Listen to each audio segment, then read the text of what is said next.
Right, back on the news feed, PM. Now, this week we saw President Ramaphosa remove Environment Minister Dion George from his key wildlife portfolio. DA leader and Minister of Agriculture John Steenhuisen requested this move from the president to sack George over alleged underperformance. The party says it remains committed to tackling South Africa's challenges through the GNU.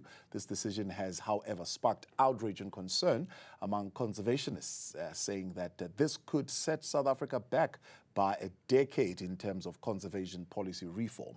Joined now by Linda Park, Director and co-founder of Voice for Lions. Linda, good to have you, and thank you very much for coming on. Thank you. When you look at it, it looks like another reshuffle in an already fragile government of national unity where there's been a lot of movement. That's what it looks like on the surface in terms of what we are getting. But you're saying there are deeper issues at play. I think there's deeper issues. I think the one thing that I want to stress that I think looks very bad for this country is that you had Minister George on an international platform in Brazil being very well received, fired while he's there. So it doesn't look good for us. That was at COP30. Then we've got COP20 coming up in a week's time. Who's going to be prepared for that? So I think as an image, when our conservation image overseas is actually not that great, it doesn't look good. But then we get to the upheaval. There's so many rumors and untruths coming out of the DA as to why it happened. Minister George did a fantastic job. I really like his without fear or favor statement that he made, because he stood up for what he believed in. He also stood up for the DA's resolutions that they took in 2023.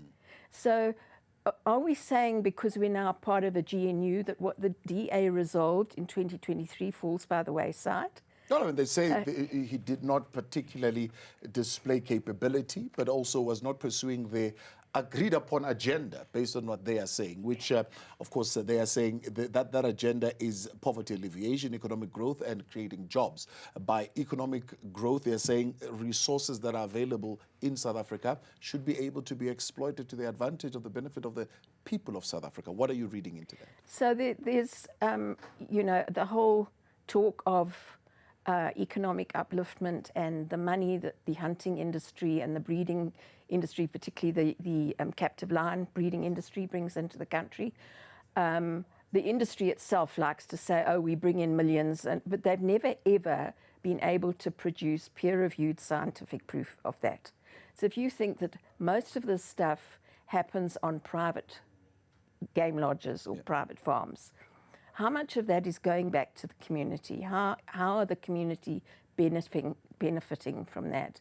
And how many jobs are being given?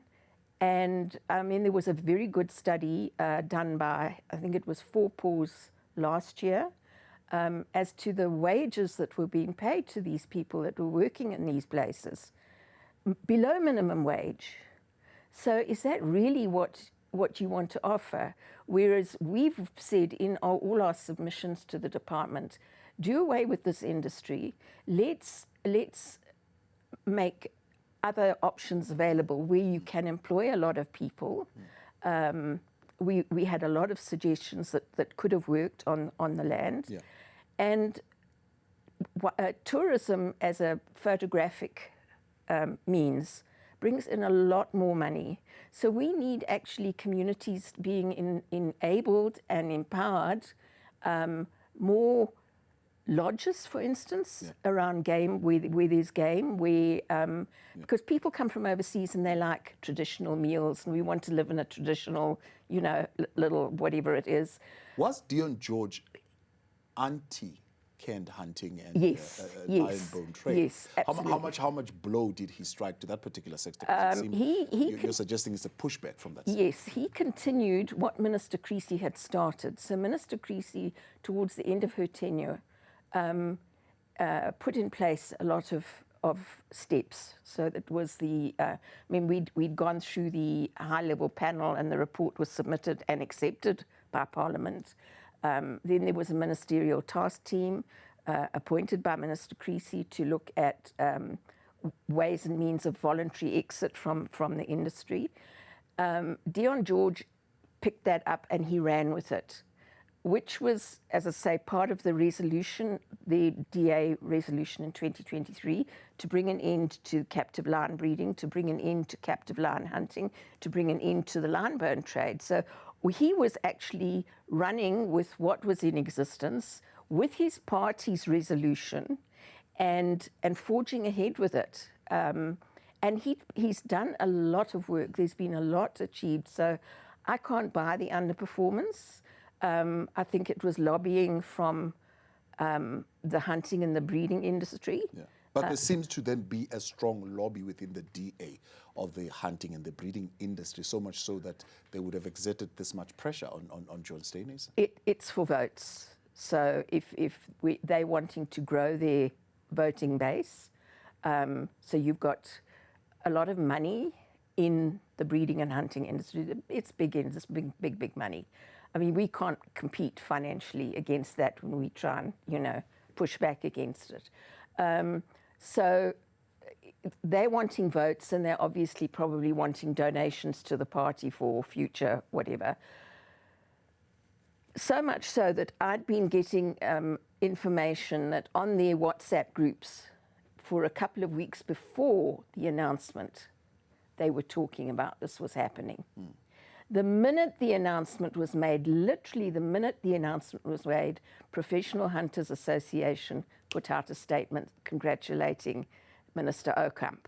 So you know that it's been that statement was waiting. There's been a lot from Sustainable Use Coalition, Wildlife Ranching. They've all been, waving flags and very happy. So there was definitely a lot of engineering, and I think poor old Dion George, because he's an ethical man, and he always said, with environment, you do what's right. It's not about money or that sort of thing. You've got to do what's right for the environment. If you do what's right for the environment thrives, the communities thrive, everything works.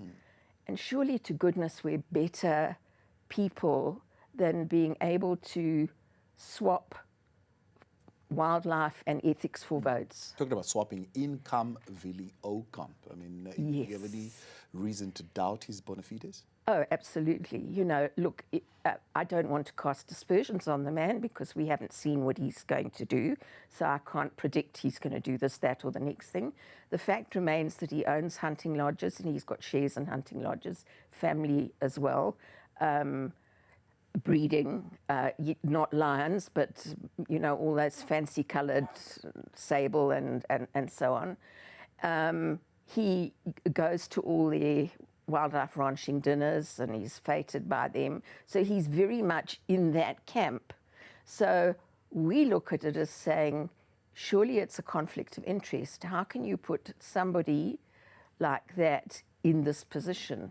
Because when he's got to make decisions, where does his loyalty lie?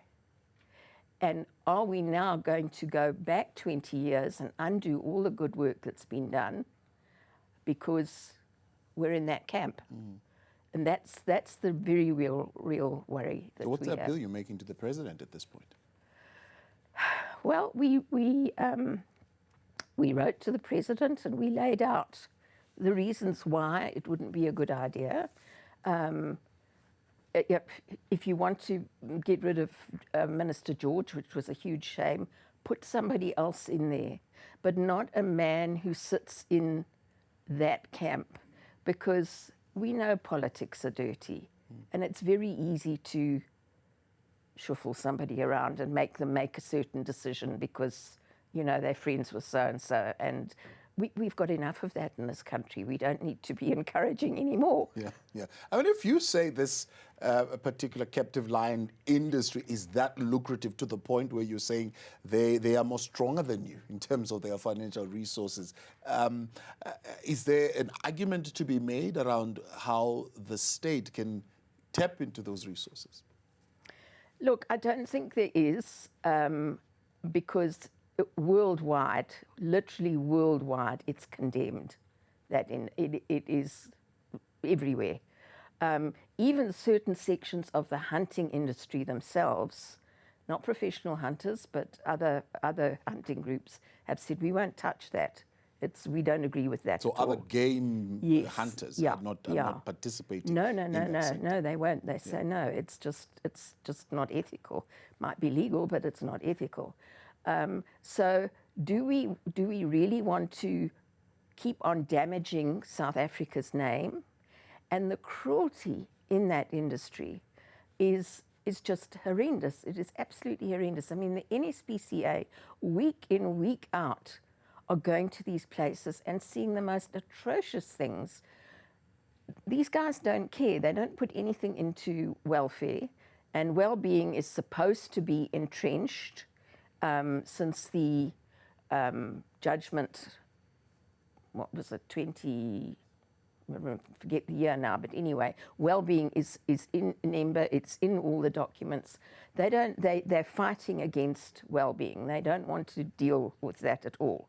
There are animals, we can do what we like. So, you know, they're in awful conditions. They're not treated well.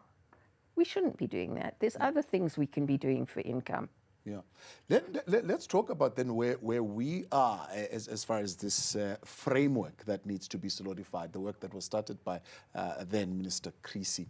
How far are we from this conservation policy framework to now settle and to be where you put it, as you're saying, in other parts of the world, this is frowned upon.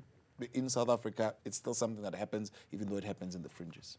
It's still in the works. So we actually have a well-being meeting, I think, at the end of this month, so for the norms and standards.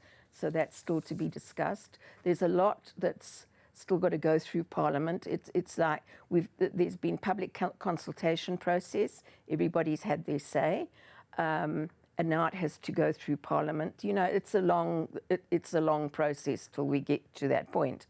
Then you've got the ministerial task team in a reduced form, which is headed by Cam Chetty, and they've been working with various breeders to look at voluntary exit from the industry. I'm not quite sure how that's going to work, because I look at it as saying, you've enabled this industry to exist.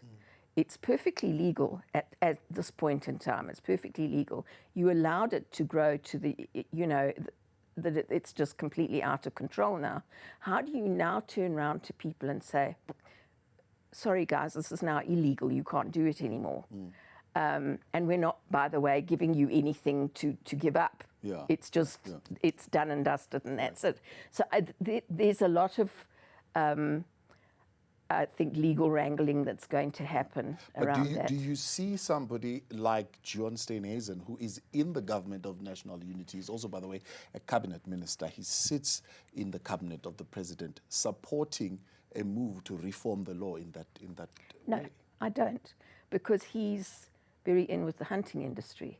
I mean, I was horrified to find a few months ago that he was actually guest of honor at Huntex, which is the most awful exhibition. I mean, if you must see what goes on there and you must see those guys. And there he was like the guest of honor. And I thought, Minister of Agriculture, what are you doing at a Huntex exhibition? So you've already thrown your cap into the ring, so to speak. So I think he's going to dance to their tune, never mind what the DA resolution has to say. And I think we're in for a difficult time. And I'm also worried about the rhinos, because I think we're going to have rhino horn trade. So we're going into not a very comfortable stage just now, I think. Linda, let me appreciate you. Thank you very much for raising the alarm and coming to chat to us this afternoon. Linda Park, Director and Co-founder of Voice for Lions, on the concern that they've put to the President around the reshuffle that has taken place over the Department of Fisheries, Forestry and Environment.